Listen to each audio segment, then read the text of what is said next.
Good morning, people, kings and queens and goddesses. Welcome to the first of many episodes and conversations on my new channel. It's called High Vibrations. Decided to do this channel because I wanted to document and not only just document, but to pass on a lot of the knowledge and information that I've learned over these past over several years since I started my journey here on, consciousness, so to speak. I've had a lot of people come up to me that knew me from my past, and also that know me since I became conscious or whatever you guys want to call it. Asking me how did I get to where I'm at and what do I study, who do I study, who do I listen to, who do I read, where do I get this information from, and why don't I share this information more often.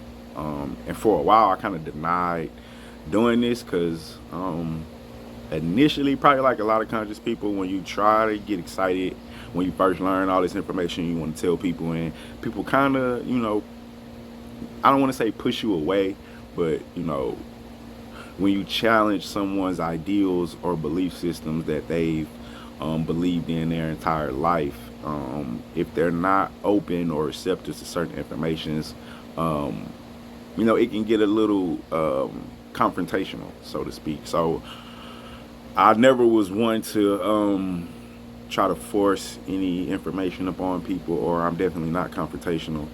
Believe that or not, people from my past. So I tend to not go into these discussions as much as even I would like to. Obviously, certain people you can talk about certain things, certain you can't.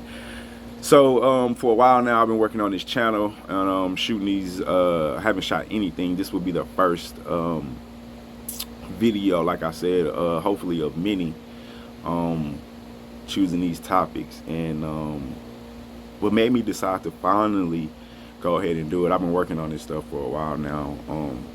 But I coach Little League. In my son's last game, I always wear my stones. Or at least I try to always wear my stones when I go out. I got one for each chakra.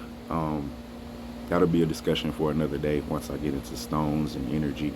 And but this guy noticed them at the game, and he was like, "I see you, King. So you put that Kundalini energy on us today." He was from another team. We had won a game, and it made me smile, made me laugh. And we just had a conversation about those that know, and those that don't.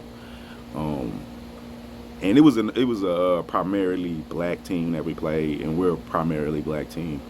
So we was just talking about how more people need to know some of this information, and everybody won't agree with everything I say. And please believe, don't think that everything I say is to be taken as absolute fact and absolute truth. I have no problem with someone making a comment or even having a debate and telling me some information that I personally don't know, or maybe even some information I personally got wrong. So don't hold everything that I say as truth, as absolute truth. Go research me. Go do your research, and I could have missed something. My interpretation could be different from your interpretation.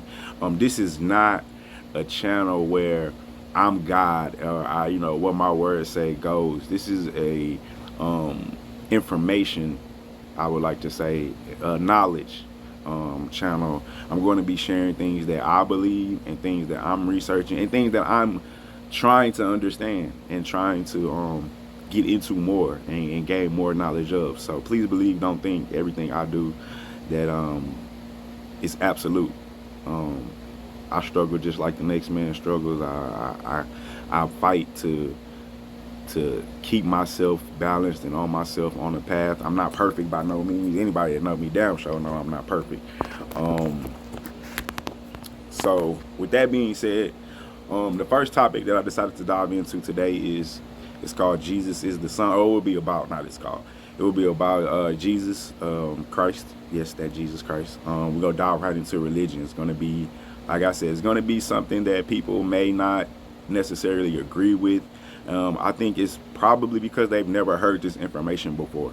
Not because they don't necessarily agree with it. It's just new information, and it doesn't go along with everything that they've been taught for their entire life. So when you come to this channel, you have to have an open mind. You have to be receptive to information. You can't be just locked into this is how it is, just simply because this is what I was taught. Like, we have to do the research and understand that who taught us what they taught us and why they taught it to us in the way that they taught it to us. And some things will be taught to us because intentionally to stray us off the path that we need to be straight off of, they want us straight off of. And some information is just knowledge that was passed on that was just incorrect. You know, nothing malicious behind it. It was just, that's what they were taught. You know, so they taught us. Speaking of like our grandparents, you know, our grandparents taught our parents who taught us. And I have to be the one in my case, and you know, my family, my generation. I'm not teaching my kids the same thing that my mom taught me, and it's no fault of my mom's. This is information that she believes that she was taught through her grandparents and her parents through her grandparents, and you know, it's passed on down. Some good, some bad, some false, some true. So it's up to us to dig through that truth, or that information, I should say, and determine what is truth. I call the channel Higher Vibrations because I believe the truth will resonate. It will vibrate. You will be on the same wavelength. It will feel the truth. Now, that doesn't mean you will feel every truth, but the truth makes sense. The truth vibrates. The truth resonates. And so let's try to vibrate with that truth. Let's try to resonate with it. And this is like I said, I will always say, this is my truth, and my truth necessarily may not match up with your truth. But however, I think I've had conversations before I jump right into it. I've had conversations with you know, people that represent the nation, Muslims, Gnostics, atheists. There's truth in, I can always find truth in things that they say. I feel like they can, at least in some of the conversations I've had with some of these people that are open-minded, and you can have an intelligent conversation with, they can find things that I say. It's all in the interpretation. I'm not a Christian by no means, let me clear that out, but I use the Bible a lot. That book is very important. And the difference is, I'll read something and get one interpretation and see it one way, and the traditional Christian, I'm not talking about everyone, the traditional Christian will read the same exact passage and get a completely different understanding. And that's just our interpretation of it. Normally I would say I'm going to be right and they're going to be wrong, but I won't say that. I'll say some things just make sense this way, in other ways it just doesn't make any sense. So with that being said, my first topic will be on Jesus being the Son, S-U-N, not S-O-N.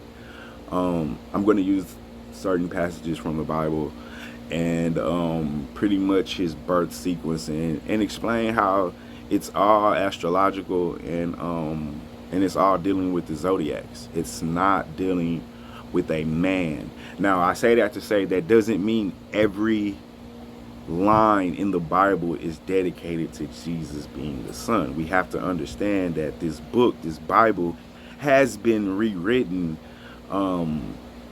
before King James. It's been all kind of mistranslations of the Bible, all kind of things that were intentionally screwed up and things that were not intentionally, just a mistranslation. And some of these things were written in purposely. So we have to understand that when we are reading into the Bible and a bunch of other things, we got to understand the validity of the Bible, where it came from, how true are these words, what are the original texts. For Christians, although I'm not a Christian, and this is something I need to be doing as well, you need to understand the Hebrew language, where your Bible comes from, because one word can be translated into a different word and can change the whole meaning of what you're reading. So we got to understand that too. I'm not saying you have to know Hebrew, but you got to understand that the stories we have are slightly, a little bit off, and it's all because of a couple mistranslations. Like I said, some intentional, some and not. Some is just that's what happens over time. These books are thousands, if not tens of thousands of years old. So that's one thing that we have to understand off the bat, that when we're dealing with the Bible, a lot of it is mistranslated. A lot of it is the translations are mistranslated on purpose. Some of the mistakes are not on purpose. You got just misinterpretations. You got a lot of corruption with the Catholic Church and Rome, and so we got to understand the history of the Bible, and that's going to be another topic. That's probably going to be my second topic. The validity. I won't call it the validity, but we'll just say how we came to get the Bible that we have today. I'm going to go into the LXX and the Septuagint, which is a lot of books people haven't heard of before we even got to the King James Version. But anyway, so let's just get into Jesus being the Son. So if you go back and you look at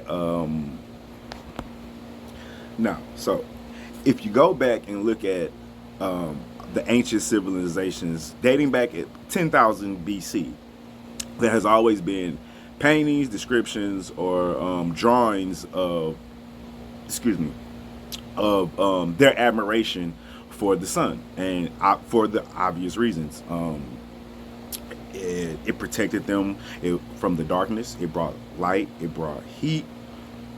It brought vision from the darkness. They saved them from all kind of predators at night. It brought heat to feed the crops. Obviously, they understood that the sun, if there was no sun, there was no life. So therefore, they're always shown admiration for the sun. And with that, so along with that admiration for the sun came the tracking of the stars. So, and also if you track the stars and the sun, it would let you record things that took place over time, like i.e. the changing of the seasons, certain constellations with, not constellations, but certain phases of the moon being changed. And it also, the eclipses, certain equinoxes. So with that being said, it's going to bring us to the symbol of the zodiac, which this is the cross of the zodiac. Okay, let me start over. Which brings us to the cross of the zodiac. This reflects the sun as it moves across the constellation. It also reflects the 4 seasons. It reflects the solstices. It reflects the equinox. The ancestors personified these constellations, or they anthropomorphized, which is like the Libra is the scales, the Scorpio, scorpion. And they made stories based off these constellations, or based off the sun moving through these constellations. This is where you get your myths, certain stories, certain myths. The sun became known as the savior, right? Because it saved us from darkness, saved us from winter, saved us from the cold. It saved us from the night. It saved us from predators that would hunt at night, that we weren't able to see. So, the sun became the life giver, the savior. It was personified as God's son. And the constellations represented the 12 constellations, 12 months, 12 zodiacs. These represented places of travel for the sun. Usually they represented elements such as elements of nature that the sun was in that time. Aquarius, the water bearer, which brings the spring rains. So now let's look at the story of Jesus. For the most part, I think generally, even if you're not a Christian, we all understand, or we all should know the story of Jesus. Jesus of Nazareth, born December 25th to the Virgin Mary. His birth was announced by a star in the east. The 3 kings, or magi, followed to locate the new savior. The child, he was a child teacher at the age of 12, 30, he was baptized by John the Baptist and began his ministry. He also had 12 disciples, which they went about performing miracles, which he went about performing miracles to the sick, healing the sick, granting vision to the blind, walking on water, known as the King of Kings, Alpha Omega. He was betrayed by Judas for 30 pieces of silver, and was crucified on the cross. He rose again after 3 days, and was sent to heaven. So that's Jesus' story. Short version, we'll say. But Jesus' story, the story of Jesus in a nutshell. Now, if I tell you that everything I pretty much just told you about his birth was astrology, it's all dealing with the zodiac. You have to understand where we got this knowledge from. If I wanted to write something down for future generations to understand what I'm saying, but I didn't want my enemies or other people to know what I was saying, how would I write this? I have to write it to you in a way where only you or our people, or a certain people, understand what I'm saying. But if someone just grabbed this book and read it randomly, they wouldn't understand. Remember, the Bible is coded. Even the Christians say this. The Bible is written in code. It's not written in literal. You have to understand that even Jesus tells you, I come to you in parables. Don't take me literally. This is not to be taken literally. It's coded. I'm trying to tell you something. There's a message in between these words. It's not to be taken literally. So I'm going to bust down the birth sequence and show you how it's astrology and how it makes way more sense when you understand the astrotheological connection with this and the zodiacs and how it's telling us. It's not telling us like God's son, S-O-N, it's son, S-U-N, what I'm saying? Just think about the light of the world, rises and falls. Think about it. It's the sun. But let's I'm going to get there. Just stay with me. We're going to get there.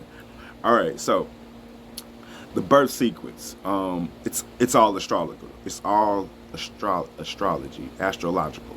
So the sign, let's start with the star in the east that the three kings or the three magi follow. The star in the east. The star in the east, the brightest star, it's known as Sirius. To this day, it's Sirius. The three stars, or the three kings, those are the three stars that are on Orion's belt. Now, on December 25th, they all point to where the sun will rise. So they're all in a line, and then the sun. You got three stars, boom, boom, boom, the three kings, which is what they were known as in ancient times, which they're still known today. The three kings are known as the three stars on Orion's belt are known today, as they were back then, as the three kings. So think about that. It's not three kings following literally. It's not three people following the star in the east, which is just Sirius, the star in the east, brightest star in our skies.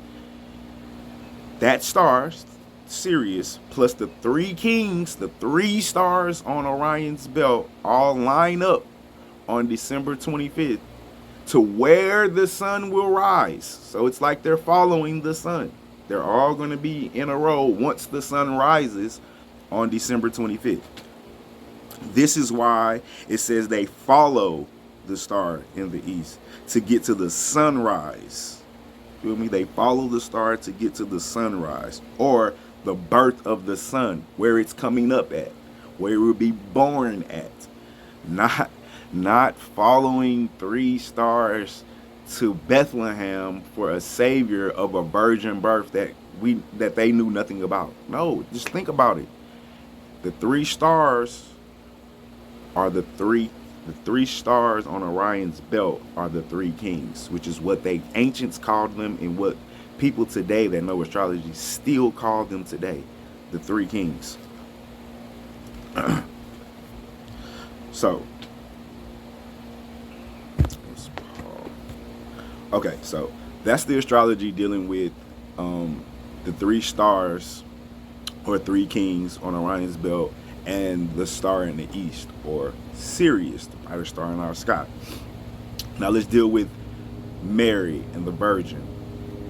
So the Virgin Mary is the constellation Virgo, which obviously is Latin for virgin. The symbol for the Virgo is the altered M. M that looks like an M. So that's why her name is Mary, and which is also why the M in other prophets that share the resurrection and also the virgin birth, i.e. Buddha and Adonis. Guess what Adonis's mother's name is? Mira. Guess what Buddha's mom's name is? Maya, because of the altered M, because we're talking about Virgo. All three of these prophets come from the virgin birth, right? So bear with me. I'm gonna put all this stuff together. It's gonna all come together. Okay, so now understand that it also represents the Virgo we're talking about now. It also represents the house of bread, which the symbol for Virgo is a representation of a woman holding a straw of wheat, which represents harvest. Now, the term Bethlehem, remember earlier I said we got to learn Hebrew. We don't have to learn Hebrew, but we just have to know certain things. And I was shocked when I first found this out myself. The word Bethlehem, the city, or it's a city now, but literally translates from Hebrew as house of bread. The symbol for Virgo is a woman holding a straw of wheat. Just think about that connection. Like, it makes sense. You know what I'm saying? It resonates. You don't have to try. A lot of the time when I was a child, being in the church, I had to try to make this stuff make sense. And with this, I don't have to try to make it make sense. It makes sense. I don't have to fight my subconscious. Like, damn, that don't make sense. Like, virgin birth, like, it makes no sense at all. But Virgo, it's in the constellation, the Virgo. Virgin, Latin translates to virgin. Oh, her name's Mary. The symbol for Virgo is an altered M. Coincidence that Buddha's mom's name is Maya, and Adonis's mom's name is Mira. It's like, those aren't coincidences. I really find it hard to believe in coincidences nowadays. So, all right. So now we have the astrology, the astro-theological connection with the star in the east, which is just Sirius, the three stars on Orion's belt, or the three kings. Now we have Mary, which is just the altered M of the constellation Virgo, right? Now, let's deal with December 25th and what happens on that day, and the resurrection and the sun, and how it all connects. All right, so from the winter to the summer, the days from winter to summer, right? The days obviously get shorter. I think that's supposed to be from summer to winter. Yes, summer to winter, excuse me. The days obviously get shorter. We mark this with daylight saving time, right? During the winter, the shortened days and longer nights obviously would kill the crops, which symbolize death to the ancients. This is how they personified it. So the death of the sun. So on December 22nd, the sun reaches its lowest point after continually moving for 6 months. Okay, so go back 6 months from December, which we got November, October, September, August, July, June.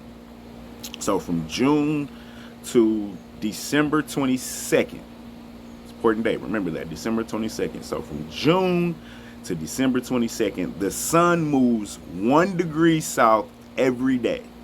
We get shorter days, right? Until we get longer nights. Every day it moves 1 degree south every day. It's going to rise at it's going to come up at a different degree every day because it's moving from the northern hemisphere to the southern hemisphere, right?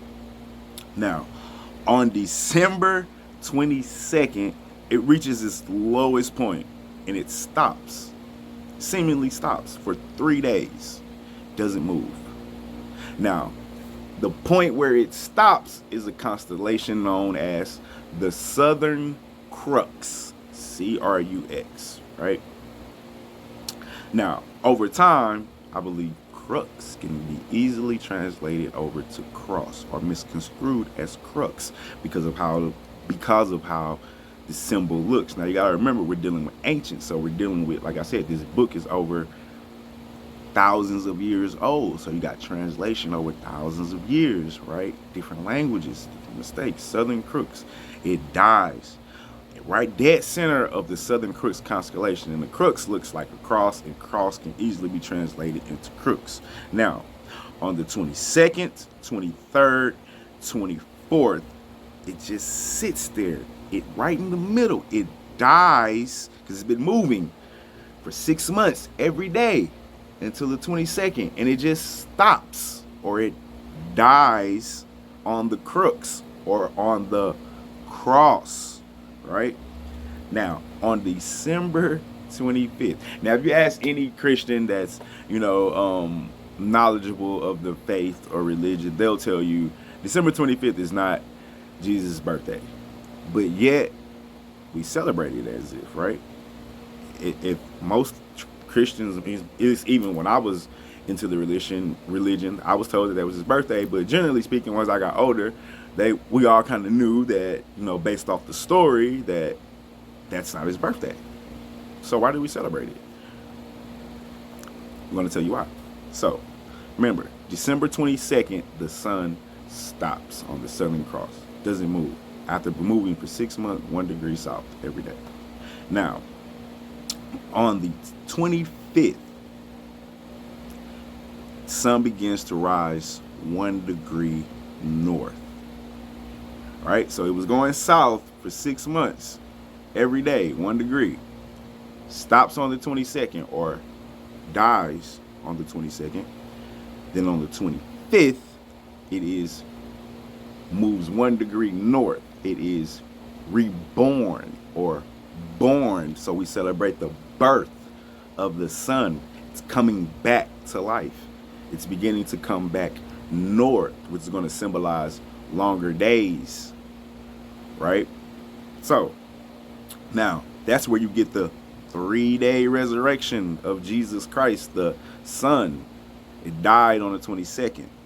3 days later, on the 25th, it was born again. So we celebrate the birthday of Jesus, or the Son. That's all it is, people. It's astrotheological. It's astrology. Now, why don't we celebrate the resurrection instead of the birth on 25th? When do we celebrate the resurrection? Or not we. When do Christians, I should say, or people of the faith, of that specific faith, celebrate the resurrection? I believe the Jewish community calls it Passover, right? They call it Passover, right? Check me out. They call it Passover. Christians call it the resurrection after the 3 days, right? I told you where they get the 3 days from. December 22nd, 23rd, 24th, 23rd, 24th, and 25th, rise again, right? We celebrate it, or Christians, celebrate it in the spring, right? The spring equinox. They call it Easter, but spring equinox, Jews call it Passover. Now, what happens around this time? I told you on December 25th, the sun moves 1 degree north every day. And in spring equinox, the sun finally takes over the night. We finally will get longer days. And why? Because the sun passes over the southern hemisphere into the northern hemisphere. It passes over. That's where you get Passover from. We're going to celebrate it as Easter, the equinox, because we're going to get longer days. It's the resurrection of the crops, the resurrection of life coming back. Spring, where the sun is springing towards summer. That's all it is, people. That's it. The resurrection is celebrating Easter or the spring equinox because the sun passes over, in Jewish terminology, or what the Jewish community likes to call it, into the northern hemisphere, where we'll get longer days, where the crops are resurrected, the fruits come back. That's all this is. We're dealing with the rotation of the sun. We're dealing with the seasons. We're dealing with constellations. We're dealing with stars, the ancients. This is what all ancients across any part of the map, whether you want to say the ancients in Asia, the ancients in Mexico, the ancients in Africa, the Egyptians, which is in Africa, people don't know that. No matter where you look, and if you look into the ancient times, this is what they believed, which is where our times, Bibles and stone ancient tablets and stuff come from. They get it from these people, and this is what these people were trying to tell us. So let me wrap it up with and like I said, it's all dealing with the zodiac. This is why, like, the number 12, it's repeated over and over in our Bible. There were 12 disciples, 12 zodiacs, which the 12 tribes of Judah, 12 brothers of Joseph, 12 tribes of Israel, 12 judges of Israel, 12 great patriots, 12 prophets, 12 I said 12 tribes of Israel. And then we boil back down to this symbol right here. This is the symbol of the zodiac. It's just a pagan symbol, the cross with a circle. And this is why we always see Jesus in ancient times. You always got to look at the ancient times and have Jesus. He's always behind this cross, right? This ancient pagan symbol, which is just the sign of the zodiac. That's all it is. It's just, this is why it's on every church. Every time you see Jesus, there's a sun behind him. This is why, because Jesus is a representation of the sun. As long as I am in the light of, as long as I am in the world, I am the light of the world. John 5. Listen to that. As long as I am in the world, I am the light of the world. Come on. They shall see the sun coming through the clouds. Not sun, S-O-N. It's S-U-N. They shall see the sun coming in the clouds. Mark 13:26. Now, like I say, every sentence is not like that, but I'm sure you can substitute sun, S-U-N, for so many times throughout where they mention Jesus in the Bible. And it's because the New Testaments are primarily dealing with the zodiac. Not the Old Testaments, the New Testaments. It's primarily dealing with Jesus and the sun, and it's primarily dealing with astrological things. And now, with that being said, it boils down to what I was saying earlier. We have to understand that the Bible is written in code, and we have to understand the code. It's not written for everybody to understand. It wasn't written or designed to be written for everyone to just pick up and know what is going on. It's written for a purpose. It's written in code. If you don't have the code, then you're not reading it correctly and you're not getting the message. So we have to understand how it was written. We also have to understand etymology, you know what I'm saying, which is the meaning of words. You know what I'm saying? We have to understand what some of these words are truly mean back then, not necessarily now. You know what I'm saying? We have to break these down words. A quick, not analogy, example is like, history. You know what I'm saying? We got to understand it's his story. You know what I'm saying? We have to break these words down and get the meaning of the word itself, and then apply that to the code. So, like, for example, when the Bible is talking about the word age, it's not, we have to understand what age means. You know what I'm saying? I will be with you until the next age, stuff like that. What is he talking about? What is the next age? And so we have to understand what the word age means, and it represents, in order to understand what that means, you have to understand astrology, you have to understand the zodiacs. So what an age is that it's you have to be familiar with the precessions of the equinoxes. which every 2,150 years, the sun will rise in a different sign of the zodiac. For for the sun to complete each all 12 zodiacs, it takes 26,000 years. This is known as a great year. And, and ancient civilization was aware of this, like the Egyptians. They marked each 2100 year or age. You know what I'm saying? So, for example, from 4,300 BC to 2150 BC was the age of the bull, the Taurus. From 2150 BC to 1 AD, that's the age of the ram. From 1 AD to 2150 AD, it's the age of Pisces, fish.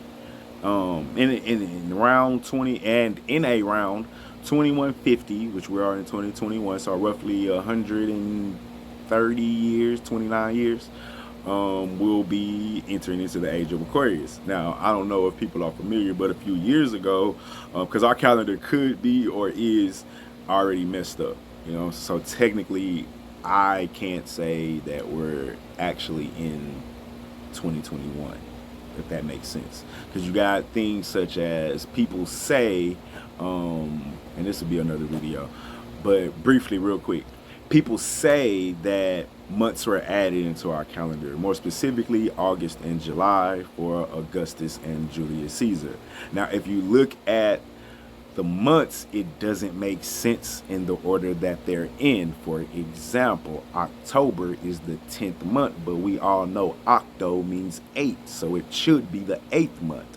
Septo, 7. I mean, it's in order, but it's not, right? Like September, septo means 7, so it should be the 7th month. October, 8 should be 8. 9, Nova, November should be 9th. Deca, 10, December should be 10th, not 12th. So we do know something happened with the calendar. What I haven't dug deep enough to be fully aware of, but it does make sense when you think about July and August. Julius and Augustus Caesar.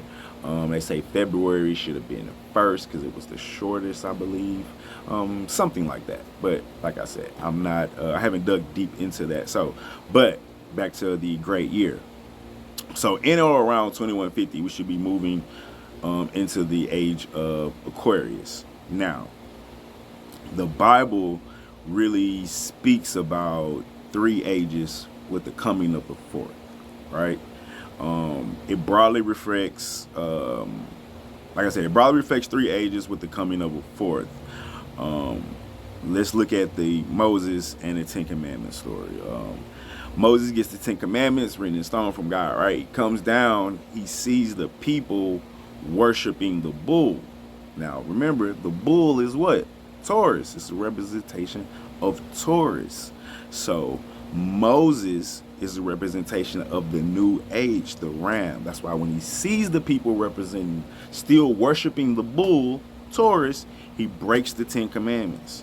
And he tells them they must repent because they're still worshiping Taurus, and we're now in the age of the ram.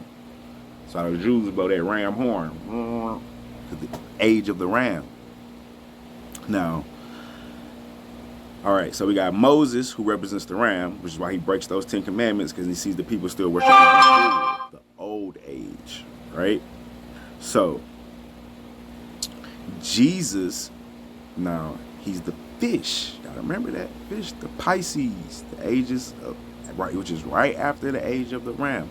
Now Jesus represents the sun in astrology and in the Bible, but the age that we're in would be Pisces, and that's why you get a lot of fish symbolism when we're talking with Jesus. Because remember, the sun, Jesus, is just a representation of the movements when the sun is in different constellations, different ages.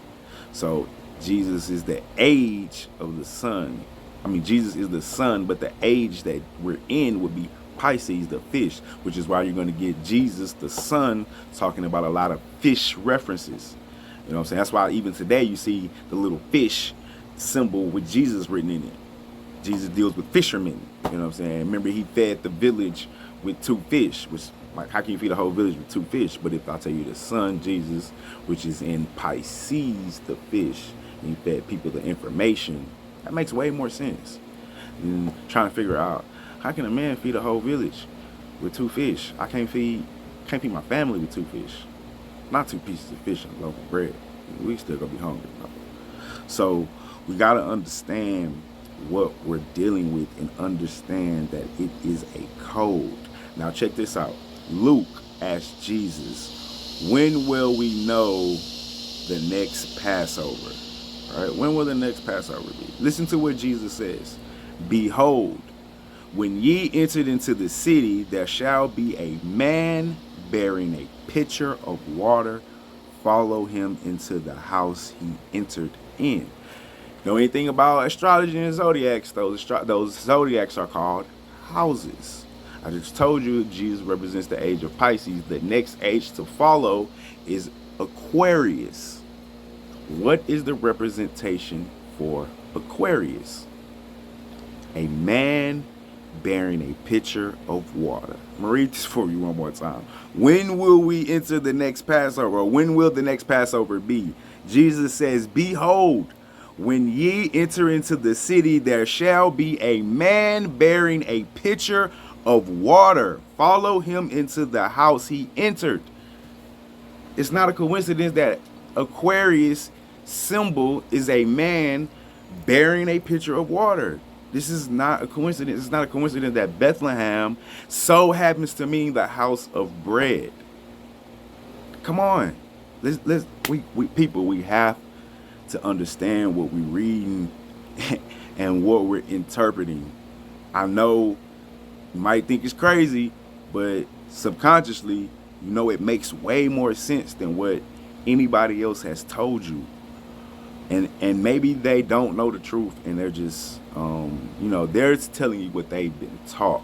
Remember, you have to go to school to be a pastor, or, to some of these mega churches that, like, if they really reading the word, you shouldn't even have a mega church. I mean, if I'm not mistaken, I don't know the Bible front and back like that. I honestly know more of it now than I ever have in my entire life. But I think Jesus or somebody in the Bible say it's like easier to squeeze through the hole of it's easier for a rich man to get in heaven than it is to squeeze through the eye or the hole of a sewing needle. Something like that. In other words, you can't be rich and get into heaven. So, but you got these mega churches of these pastors who are ultra rich. Like, that don't even make sense to me. Not to be ultra rich, but you can't be saying, that's literally in the Bible. And it's because, and it's no knock on people being rich, man, get your money. But it's not talking about that. It's talking about astrology. And we'll get into what heaven is and hell. That'll be a certain topic, a different video. We'll get into heaven and hell and afterlife and reincarnation and different belief systems of what people believe, including myself. We'll dive into all that, including Christian. We'll dive into all that. But right now, like I said, when will the next Passover be? Jesus replies, behold, I'm going to say it one more time, behold, ye are entered into the city, thou shalt be a man bearing a pitcher of water, follow him into the house he entered. The man bearing the pitcher of water is just the Aquarius. That is the sign of the new age, which like I said, it will be in or around 2150, depending on how our calendar is, if it's accurate, if it's not, when it changed and when it didn't change. I think that's why people were saying when the Mayan calendar ended a few years ago, that was the mark of a new age. If you've added months to the calendar that we have, then definitely it would be before. If people like to believe in the Mayans, then we're already in the age of Aquarius, which is personally why, if I don't believe that we're already in it. I don't know if we're already in it or not. But I do believe we're close if we're not. And I do believe that's why you get a lot of, that's why you got more people like myself and other people becoming more spiritual and universal, nature driven in their belief system, versus religious. A lot more people are quote unquote waking up and leaving behind certain religious beliefs. Like I said, my goal here is not to influence anybody to change their belief systems, man. You believe what you want to believe, put your faith in what you want to put your faith in. I'm just passing on knowledge that I've learned, that I've decided to go with, things that I believe what the truth is, because like I said, truth resonates. It always will. And when you dig into history and you dig into the ancients and a lot of their belief systems, and then compare it with the Bible and things we I don't want to say worship, but things we place our faith in, and see how it lines up, it's real crazy, man. Just like I said, you know, the Jesus is the Son thing really kind of blew me away.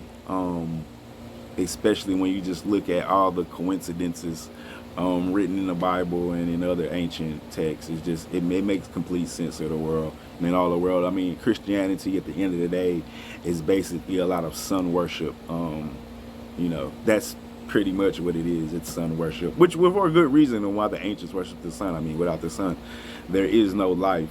But it's definitely sun worship. That's why they praise him on Sunday. Get it? You know, Saturn Day, Monday, Moon Day.